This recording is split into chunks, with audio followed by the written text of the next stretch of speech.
Hey True Believers, Englentine here with a big old batch of independent comic book reviews. Yeah, they're just a little 30-40 seconds, but just to give you an idea of what it's like, so, you know, you can make a decision. Is that something for me? Is it something not for me? That's fine. But in the end, it really could be something for you to substitute that book you're hate buying. Let's face it. Hate buying a book, yeah, it's not something you want to do. Anyway, I also put these in order from worst to best, so kick back, relax, enjoy. I hope you find something that intrigues you enough to go out and get. Thankfully, there were no 1 stars. The 1-star books are the truly awful, the bad, the avoid at all costs. The 2 stars are just merely bad. There may be something saving them from being horrible, but I cannot recommend them. Breathless, number 1. This is another book I've done a full review on, so check that out. Here is a premise I thought was really cool. 2 scientists accidentally find a cure for asthma when they're dissecting an invading alien, one of the aliens that have invaded Earth. And instead of really focusing on this premise, they focus on gender politics. I kid you not. Most of this book, the dialogue is about how one of them is a lesbian. That's it. There you go. Good premise. I would love to actually follow through with the premise and find out, you know, how it goes with the asthma and the alien, but the book, the comic itself, just seems to be disinterested. Frank Miller's Xerxes, The Fall of the... What was that? The House of Darius and the Rise of Alexander. Wow. You know, the only thing keeping this from being a really good book is the bad art and the poor storytelling. Frankly, it's incredibly average. I can't see much to care about. I mean, it's not horribly bad. It's just so amazingly bland. It's hard to believe that Frank Miller was even once considered a great in the comic book industry, considering how much he's fallen, and this story is just proof of it. The Crow, Memento Mori. I did a full-length video on this. By all means, please check it out. It'll give you a little more in-depth. The goods, the bads. There are goods in this. I'm actually surprised they went ahead and let the terrorist involved in this actually be Muslim terrorists. They don't mention it, though. Can't do that.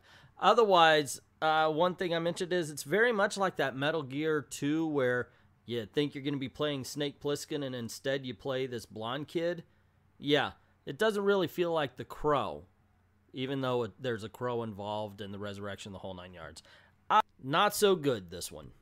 RoboCop, Citizen's Arrest number 1. I wanted to like this better than I did. It's supposed to be a satire. RoboCop has always been a satire of the times we were in. And that's when it's at its best. And even though there's an app and it's supposed to be tied into how much we're on social media and such like that, it just doesn't land. It just doesn't. I don't even think it really does a good job capturing exactly how bad it is in old Detroit. It just, there's a lot of opportunity here, and I think all of them were missed, and that's the biggest problem. Is it horrible? No. Is it good? Definitely not. The 3-star books are average. They either didn't register with me or I liked them, but just not enough to recommend them. Misplaced number 1 is, wow, beautiful. I mean, it's a painted comic, and it looks really nice. Cover's weird. The story is What Dreams May Come. Sorry, gang. Simpsons did it. Not really, but Richard Matheson definitely did. It's a guy who feels not content in heaven, so he searches a way out so he can find his dead wife. What Dreams May Come. I had the same problem I have here. I'm sorry, but when you're in heaven, you're supposed to be content. I don't know. I think it really tries to be a lot deeper than it is. Overall, it's not bad, but it didn't thrill me. Coachella and Eustacia, number 1. So I did a full review of this for the Patreon, and the reason I couldn't do it for YouTube is because, well, they're butt-ass naked throughout most of the book. This is strange for strangeness' sake. It's interesting without being intriguing. It's visually stunning, yet drab colors. It is the most contradictory book I've read in a long time. And if you ask me, did I like it or did I hate it, I'm just going to have to answer yes. Two bare-assed girls chase a monster through the mansion. That's the story. There you go. You know what? I did a video about this character. I said she's going to be bad news. And this one, she kicks the ass of all these guys here. And I got to tell you, it was a decent issue right up until that moment. It really was. I knew they were going to make her some sort of SJW thing because she started talking about, or they had her talking about identity politics right away. Now you get the Mary Sue. But the thing is by doing that, they undermined everybody in this. There's no threat now because you know you have the one character that could take all of them out right here. And it's a little girl. Good job there, Robert Kirkland. Vampironica #1. Well, I did a full review of this, but Archie, even though it was a good review, decided they were going to copyright strike me, and they had the video removed. So, Archie, from here on in, I will not be doing any more reviews. This one was a good book. It was all right. It's Buffy the Vampire Slayer meets Blade. It's drawn well. It's written okay. It's not amazing, but it definitely won't offend anybody unless they're offended by vampires and monsters and that kind of thing. As it stands, though, I will not be reviewing any more Archie. The Mainstream, #1. So this is a science fiction book dealing with multiple realities. You know, one of those, well, there's millions and millions of you who have made different choices. Well, anyway, these people start crossing over into different realities, each other's realities, and there is a force that, or a science force that's trying to put them back, because when they come over, they're violent. It's interesting. The art is a little iffy, but the story will carry you along. It's good, but not great. I liked it, and I'm a little iffy about recommending it. But I think those who would try it probably would enjoy it as much as I did. Peekaboo #2. I've enjoyed both issues so far. This is the best bad horror film put to best bad comic book paper in a long time. Not since Hatchet, actually. I dig Hatchet, too, for the same reasons. It's a bloody horror film. It's tons of fun. It's deep as a Dixie cup. If you read this, you're not going to be straining any brain cells. That's for dang sure. I did do a full review of this, so check that out if you'd like. It's basically more of the same here, though. I can't imagine why you would want to. Anyway, yeah, it's fun. Not good, but it's fun. Sonic the Hedgehog #1. I can only imagine if you are a fan of the game, you're going to like this. And by that I mean, okay, yeah, it's going to hit your nostalgic button. This is really a kid's comic. This is an all-ages book, gang. There's nothing offensive here. There's nothing really much to it. The art is very colorful. It pops. It's good. The story's very straightforward. Town's being attacked. Sonic comes in, bounces off a whole bunch of things, and stops the bad guys. Easy peasy lemon squeezy, and that's all there is to it. Gideon Falls. So I read the first issue, didn't do a video on it.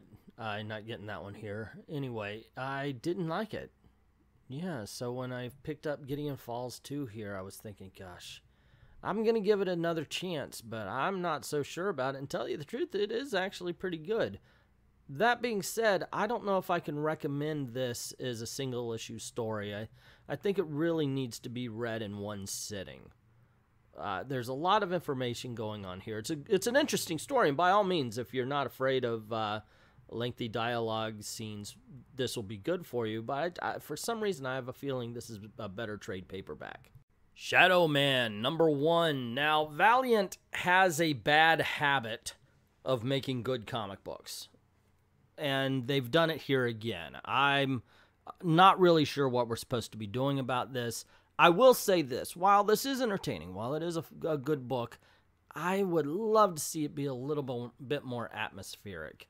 There are some scenes that really work into the whole Shadow Man voodoo thing, but it just doesn't feel as cryptic as I wanted to. That is a nit to pick, however. Once again, this is an enjoyable book. I did a full review on it, so by all means, check that out if you'd like. Sheena, Queen of the Jungle, #7 from Dynamite Comics. Man, this book is just one of the better independent comics out there. Dynamite really knows what they're doing with the character. It's kind of an origin story of Sheena's best friend. Go figure. They're being hunted, and they come across the person they're being hunted. Turns out it's their grandma, and we get an origin story. It's fun. It's entertaining. And considering it's got a character who's a female half naked in it, it is not exploitive at all. Green Hornet number 2. This is where the female Green Hornet takes over. In the last issue, first issue, I sung the praises of. I think Amy Chu's writing a tight story, and does so here as well. The book opens with Green Hornet and Kato out and about and really getting in kind of trouble. You could tell, and I like this part, Amy Chu is not making it easy on her. This is no Mary Sue character. Now, the book dips a little bit in the middle, picks up at the end again. A small flaw. It's not as good as the first issue, but it is still good enough for me to want to keep going with it. But then again, I'm a Green Hornet fan. The 4-star books are good, solid books that I am happy to recommend to you. Analog number 1. Now, I did a full review, so check that out. You'll find it Analog number 1. Anyway, this is...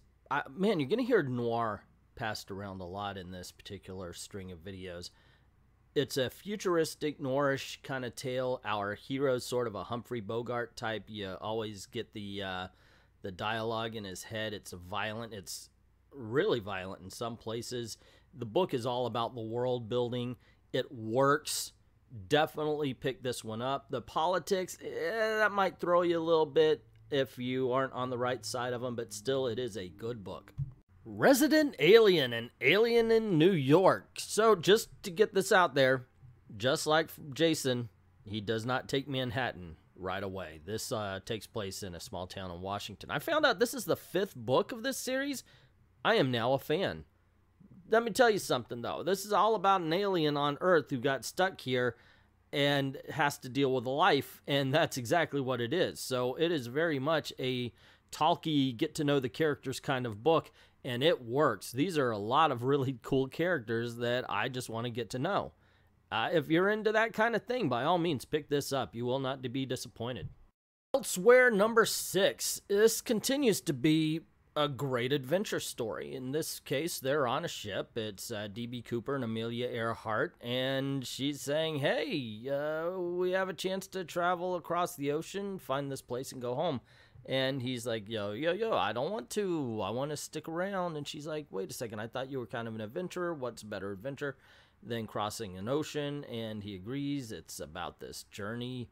The visuals are stunning. The story is just tons of fun. The characters are fun. This is definitely an independent book you should be picking up. G.I. Joe versus the $6 Million Man number 2. I liked the first issue. And I got to tell you, I like the second issue. I did a full review of this, so go check it out.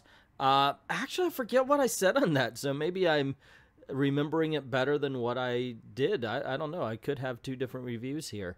But this is exciting. I like the way that they have Cobra controlling Steve Austin. I'm sure that's going to reverse itself somewhere through the thing. We have a couple of great fights, some good strategies. I gotta say, if you like the 2 franchises, or at least one of them, check it out. I think you'll enjoy it. The Dead Hand. I did a full review of this one as well. Check it out. It goes a little bit more in depth. I thought that this was very much a 1970s spy thriller put on paper. Definitely a Cold War relic, but it's fresh. It's interesting. It does have a little bit of a slow part in the middle. However, the beginning and end more than make up for it. And it does a lot of world building. So you really get to know the characters in the town. And the town itself is a character in its own right. So, yeah, this is definitely one to watch. But you definitely also have to pay attention to it while you do. Comic book history of comics is possibly one of the... Oh, and this is issue number 3 of volume 2. It's possibly one of the best comics you could pick up, especially if you are interested in comic book history, as I am. This time, issue number 3 is dealing with manga. The volume 2 has been dealing with trade paperbacks, graphic novels, that kind of thing. Mostly graphic novels. And this time it decides to tell the story of how manga have come about and taken over the world, or at least seeming to have taken over the world. Yeah, it's everywhere now. Cyberforce #1 was quite a surprise to me. I was not a fan of Cyberforce in its original incarnation in the 90s. So really, I never read. I read a few issues from in the beginning. I wasn't excited by it, so I never read anything that came afterwards. This one, however, grabbed me. I thought this was very emotional. It had enough action in it. It really focused on the character. So even through action, you got the character. And I gotta say, this is one I would pick up, ladies and gentlemen. Especially if you were a fan of the past books, you'll like this one as well. Mighty Morphin Power Rangers #25, Shattered Grid, Chapter 1. I did a full review of this. By all means, please go check it out. It is pretty good. And I have to tell you, I am not a Power Rangers fan. When this show started, I was busy raising 2 babies, so had no time for the kitty stuff anymore, right? Anyway, yeah, as a non-fan, this dragged me right on in. This is thoroughly entertaining, a lot of fun, and apparently if you have been reading Power Rangers or watching the show, it has a serious impact at the end. So yeah, one to check out. Kiss in the Army of Darkness #2. So I reviewed the first issue. Go check that out. And I was very much looking forward to this one. It is bad. I mean, not bad as a bad, hey, that's bad. It's bad as in enjoyably bad. It watches just like the movie does. It's got all the same cheesiness, all the great one-liners, and Kiss. I mean, this really is a cross between Kiss meets the Phantom of the Park and the Army of Darkness. And if that doesn't get you excited, I just don't think you're an Ash or a Kiss fan. 5-star books are just excellent. They may not be Watchmen quality, but they definitely do what they set out to do. Isola #1. So I'm not a big fan of fantasy comic books. This one looked interesting enough. I picked it up. It is fantasy style, but it looks kind of futuristic. But I don't really know. So this girl's walking around with a cat she calls Princess or Your Highness. And so it hasn't explained why yet, just that it's somebody that's embodied in a cat. And they're trying to avoid a hunting tribe. It's really cool, different, and interesting. I really do recommend you pick this book up.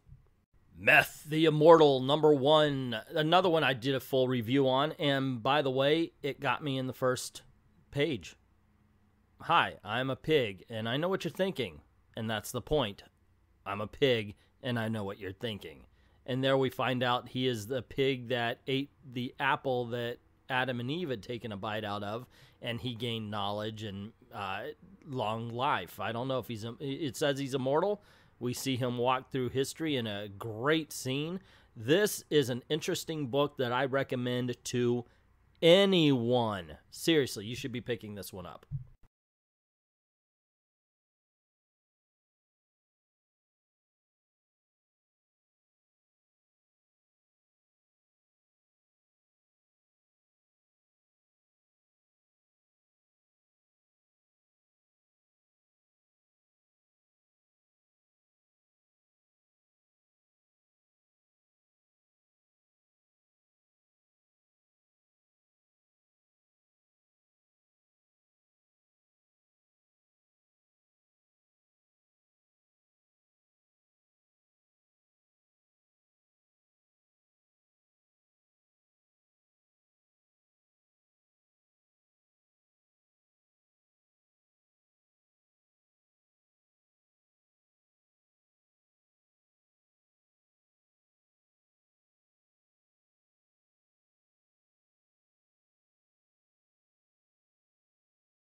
Oh wait, I did that too fast. There's still about 12 seconds worth of comic cover here, you know, wrapping up everything that I reviewed. So, Now we're through. Adjust your sound and roll credits.